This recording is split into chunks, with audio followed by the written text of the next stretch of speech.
জনপ্রিয় অভিনেত্রী নুসরাত ফারিয়া বাংলাদেশ ও পশ্চিমবঙ্গের দর্শকদের কাছে সমান জনপ্রিয় একটি নাম। ক্যারিয়ারের শুরুটা ছিল উপস্থাপিকা হিসাবে, কিন্তু খুব দ্রুতই তিনি সিনেমার পর্দায় জায়গা করে নেন নায়িকা হিসেবে। গ্ল্যামার আর অভিনয় প্রতিভার সমন্বয়ে দুই বাংলাতেই অর্জন করেছেন আকাশ ছোঁয়া সাফল্য।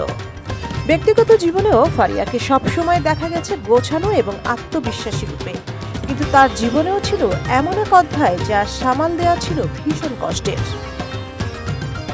দীর্ঘ 10 বছরের প্রেমিক রনি রিয়াদ রশিদ 2020 সালে ধুমধাম করে হয়েছিল তাদের বাগদান। সবার চোখে তখন যেন ছিল এক রূপকথার ভালোবাসার গল্প, কিন্তু সেই গল্পের পরিণতি হয়নি সুখের, বরং শেষ হয়েছিল বিচ্ছেদের। সম্প্রতি এক সাক্ষাৎকারে ফারিয়া প্রথমবারের মতো খুলে বললেন সেই সময়ের কথা। জানালেন, রনির সঙ্গে সম্পর্ক ছিন্ন করা ছিল তার জীবনের অন্যতম কঠিন সিদ্ধান্ত। ছোটবেলা থেকেই রনিকে জীবনের অবিচ্ছেদ্য অংশ হিসেবে ভেবে আসা এই বিচ্ছেদ মানসিকভাবে ছিল বড় ধাক্কা। ফারিয়া নিজের ভাষায় বলেছেন, বাবা মা আর রনিকে ঘিরেই ছিল তার পৃথিবী। রনির সঙ্গে ছাড়াছাড়ির পর কষ্ট পেয়েছিল প্রচণ্ড, কারণ ওকে ছাড়া তিনি কিছুই ভাবতে পারতেন না। এই সম্পর্ক ভাঙার পর ফারিয়া মানসিক অবসাদে ভুগতে থাকেন।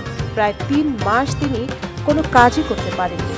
অবস্থা এতটাই খারাপ হয়েছিল যে অবসাদ কাটাতে ওষুধ খেতে হয়েছিল তাকে। তিনি বলেন, 10 বছর অনেক বড় সময়। এতদিনের সম্পর্ক থেকে বেরিয়ে আসতে প্রচুর মনের জোর লাগে। প্রায় 4 বছর পর সাহস করে বিষয়টি প্রকাশ্যে আনলেন এই তারকা। এখন তিনি চেষ্টা করছেন জীবনের নতুন অধ্যায়ে মানিয়ে নিতে, এগিয়ে যেতে।